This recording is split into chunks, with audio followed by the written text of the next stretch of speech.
no Estúdio Aquários com a banda Radioativa e eles vão falar um pouquinho deles aí, tá bom, galera? Bem, quando que começou a banda?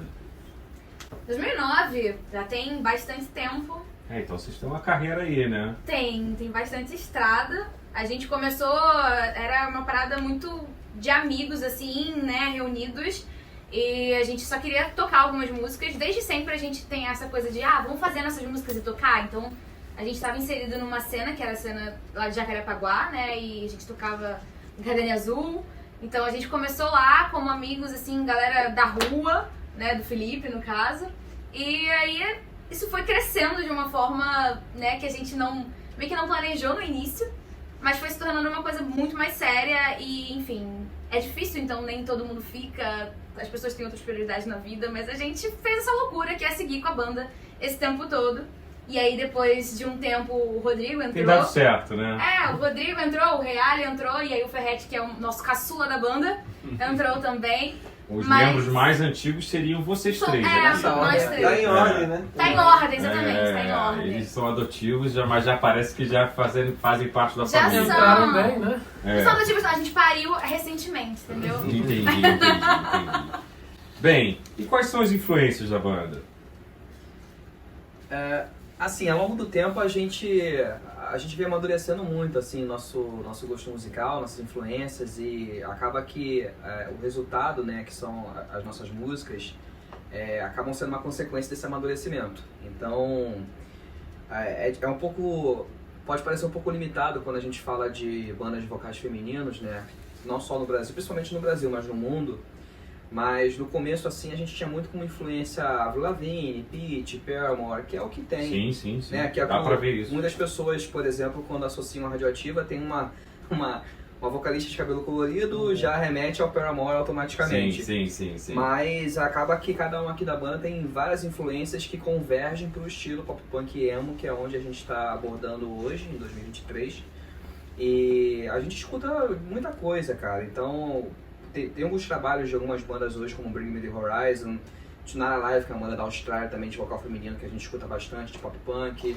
E quando a gente vai falar um pouco de composição, imagino, né? Mas quando a gente fala de composição, acaba que as coisas, certos influências que a gente tem de bandas, elas surgem na nossa cabeça, tipo assim, cara, aquele riff lá, aquela pegada ali, por que a gente não traz esse ambiente, essa influência aqui pra cá e tal? Então acaba sendo uma convergência, né, em cima do que cada um aqui gosta.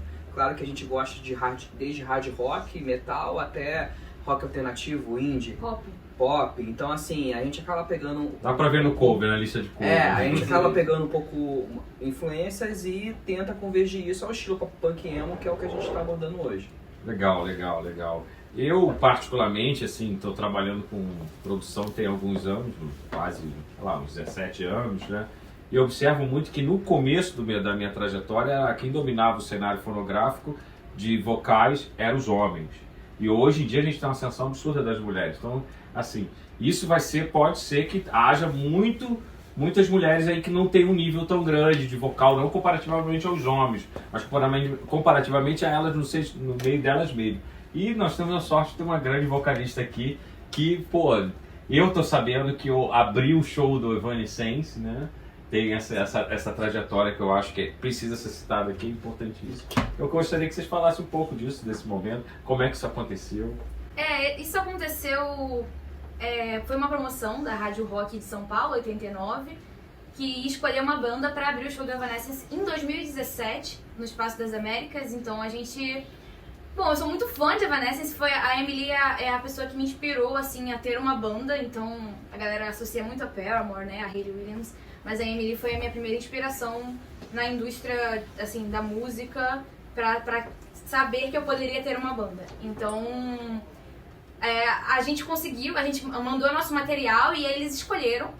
Quem escolheu a gente pra tocar lá foi a própria Amy, né? Então, eles fizeram uma seleção, teve uma votação de público e umas 5 bandas, eu acho, né? Ou 3 bandas. São 3 bandas. 3 bandas foram selecionadas pelo público, das mais votadas, e foram pra o Evanescence. E aí lá, a Emily escolheu a gente entre as 3 bandas finalistas pra abrir o show. Ela mesma escolheu, né? Ela mesma escolheu. Ela viu você cantando, né? Eu achei absurdo. Ela viu você cantando Evanescence. Ela viu a gente você cantando não uma sabe música nada. nossa, É. Você Não Sabe Nada Sobre Mim, e eu achei isso Que muito massa, doido. massa. E assim, tinham muitas bandas concorrendo que eram mais parecidas no estilo com Evanescence. Era um pouco mais metal, era um pouco diferente. E o nosso estilo é um pop punk, que não é o mesmo estilo deles, né? Então- Não, isso é verdade, é. E ela escolher a gente no meio disso, eu imagino que tenha sido pela originalidade, eu acredito que tenha sido isso. Enfim, pela performance e tudo mais, mas eu achei isso muito irado. E esse dia foi um marco, assim, pra Radioativa. Eu acho que foi como se jogassem a gente numa jaula de leões e falassem, se virem. Então a gente tava, pra mim foi uma virada de chave, mas o Rodrigo tava lá, então de nós 5, tava nós 3, né, lá nesse momento. E acho que o Rodrigo pode falar também sobre isso, o quão foi importante pro nosso crescimento como músicos. Pra todos aqui eu acho que foi não, pelo menos pra nós 3 aqui tava lá, Nós né? três. Mas foi um divisor de águas lá e eu não consigo nem lembrar como a gente era antes daquilo lá. Porque, tipo, logo depois, quando a gente fez o show, a gente fez um show pra tanta pessoa, pra tanta gente que tava lá. 9.000. Foram 9.000 pessoas.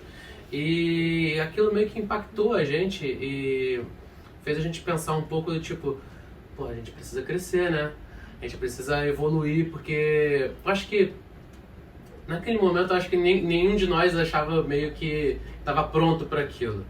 Só que foi muito bom, melhor do que a gente achava que ia ser e a recepção da galera foi muito boa e isso motivou a gente a se desenvolver e motivou a gente também a gravar o novo álbum. Teve um novo álbum logo depois disso aí, que também foi uma outra virada de chave.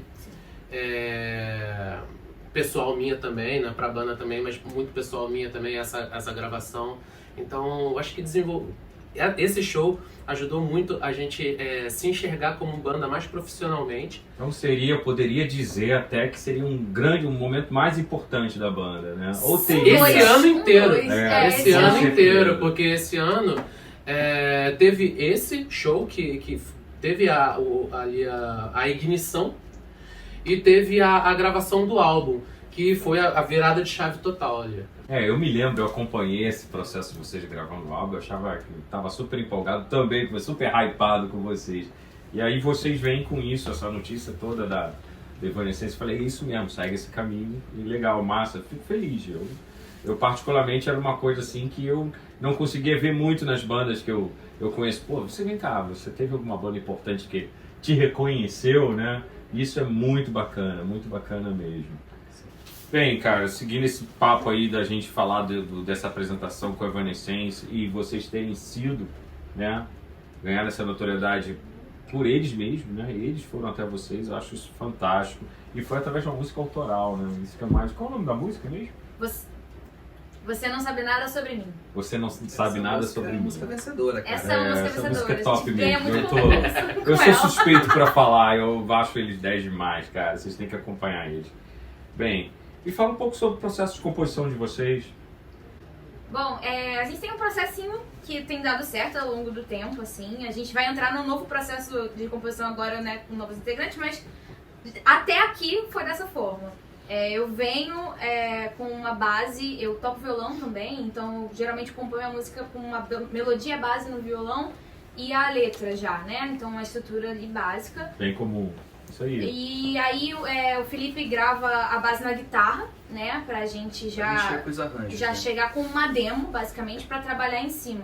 E aí os meninos geralmente inserem os arranjos. Então o Rodrigo insere a bateria, né? Porque geralmente é só a levada básica do tutatá, só pra, né, entender o que Isso é. já traz quase 70% do trabalho pronto pra esses caras aí, né? Sim, porque a Porque a música se gente vê... transforma muito. A música se modifica transforma bastante. e a gente vê ela ganhar alma. A última música que a gente gravou foi Como as Coisas São. A gente sentiu isso assim, pelo menos eu senti isso de uma forma muito O muito texto forte. também, ô Ana, vocês participam em conjunto na hora do Não, texto? Não, as geralmente letras era- são minhas. As letras geralmente é mais tua... São minhas. Fala um pouco assim, o que te motiva, o que te direciona na hora de compor. Cara, eu sempre componho sobre experiências pessoais, nunca foi diferente. Então toda a música da Radioativa é sobre alguma experiência que eu tive, assim. Eu não penso só na minha experiência, então às vezes são coisas coletivas, coisas que a gente passa juntos, né, como banda, como amigos e tudo mais. Então é sempre sobre experiências. Sobre experiências, seja de amor, de amizade, de...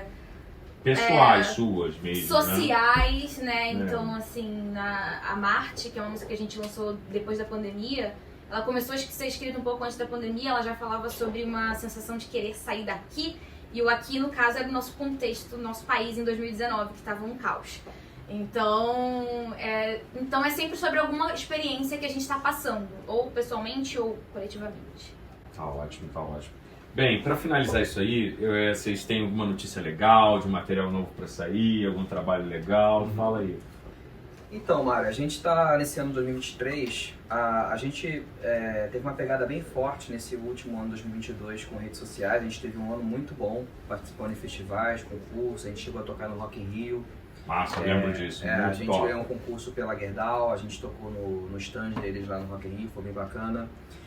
Ganhamos alguns festivais, então assim, deu para encher o caixa da banda, né? Eu acho que banda independente é difícil, né? A gente tem um cenário onde a gente tem um caixa tão positivo assim. Então 2023 é um ano para pensar estrategicamente do que a gente vai fazer com esse budget. Pensar mais, agir menos.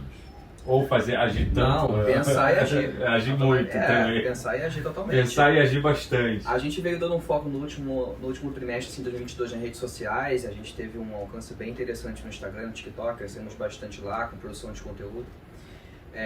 Não posso falar muita coisa porque algumas coisas são segredo, né? Mas a gente tá vindo aí. Eu imaginei que algumas coisas seriam me negadas. Mas a gente tá vindo aí com música nova, a gente tá pra lançar um merch novo também da banda, merch no sentido de camisetas, né? Copo, adesivos, enfim. Vai vir um merchan legal aí. Vai vir um merch aí pra gente poder estar oferecendo nos nossos shows, poder oferecer em festivais, até mesmo aqui no Estúdio Aquários também. Massa. Tendo como ponto de venda, até interessante, a gente pode falar sobre isso mais tarde. Cenas do próximo capítulo. E seguir, cara, seguir produzindo música, seguir produzindo conteúdo. Acho interessante que a Radioativa ela vem seguindo um caminho estratégico que a gente não apenas toca no palco. É uma banda feita de pessoas que tem ali um senso de coletividade, tem uma história, então a gente pensa em como a gente pode ir além, né, de simplesmente fazer a música, que vai ser sempre o nosso núcleo, né, fazer música e tocar, mas como que a gente pode trazer um pouco mais de cada um aqui da banda para fazer com que as pessoas se identifiquem também com a banda, que é uma coisa que a gente vem refletindo nas redes sociais e vem dando bastante certo. Então o foco é esse, redes sociais, criar esse senso aí de proximidade com os fãs, produzir música, e vai vir esse mesh aí como novidade aí principal no momento. Pô, legal, cara. Hoje eu conversei aqui com a banda Radioativa e pô, foi muito top, até porque hoje a gente está inaugurando o Aquário Session, que é isso. A gente conhece bandas tanto do mainstream como do underground, para conversar aqui, vocês poderem se conectar um pouco com eles. Valeu, galera! Estúdio Aquários, banda Radioativa! Croquete! Croquete não é uma comida, né? Claquete. Claquete.